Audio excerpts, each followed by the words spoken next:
अब सोचने की बात यह है कि तुम रेलगाड़ी पे चढ़े हुए हो टाइम की, ये कभी रुकने से रही, ये कभी रुकेगी नहीं। जो टाइम तुमको चाहिए वो तुमको कभी मिलेगा थोड़े। टाइम तो टाइम है, समय तो समय है,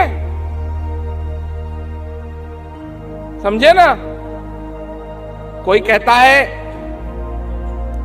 कि समय समाप्त हो जाता है, और समय क्या कहता है कि मनुष्य समाप्त हो जाता है।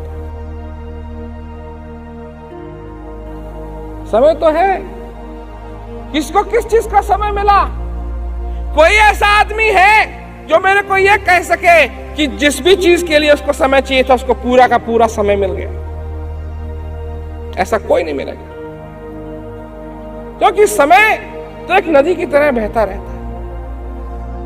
ये संयोग है कि वो दोनों चीजें जो अब नाशी है और नाशी है, ये दोनों आके मिल गई, शरीर मिला, चेतना है। तो भाई मेरा कहने का मतलब यह है कि अभी तो लोग कह सकते हैं कि टाइम नहीं मिला, पर कब तक कहते रहोगे? एक दिन वो समय जरूर आएगा जब सचमुच में टाइम नहीं मिलेगा। इसलिए जो भी मौका मिला है इसको उठाओ। ये एक एक चीज, एक एक कण सोने की तरह, ये कभी वापस नहीं आएंगे। जो आज मौका चूक जाएगा ये कल वापस नहीं आएगा, चाहे तुम कितनी भी कोशिश कर लो, चाहे तुम कुछ भी कर लो, तो वो मौका वापस नहीं आएगा। चाहे तुम्हारी समझ हो या ना हो, ये कोई भी बहाना समय के साथ नहीं बना सकता है कि जी मेरे को तो पता ही नहीं था, मेरे को पता नहीं था। तो ये बहाना कभी भी समय नहीं सुनता। जो चली जाती है बात वो चली जाती है। इस संसार में क्या कमाई की?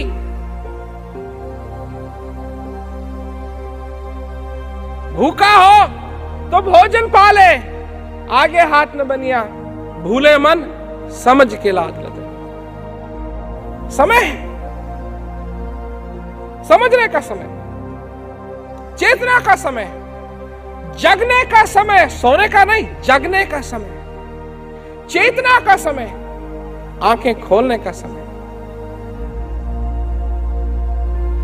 और सचमुच में जब इतना बड़ा चमत्कार हुआ है कि ये मौका मिला है, ज्ञान का मौका मिला है, सुनने का मौका मिला है, समझने का मौका मिला है, तो क्यों नहीं पूरे इस मौके का फायदा उठाया जाए?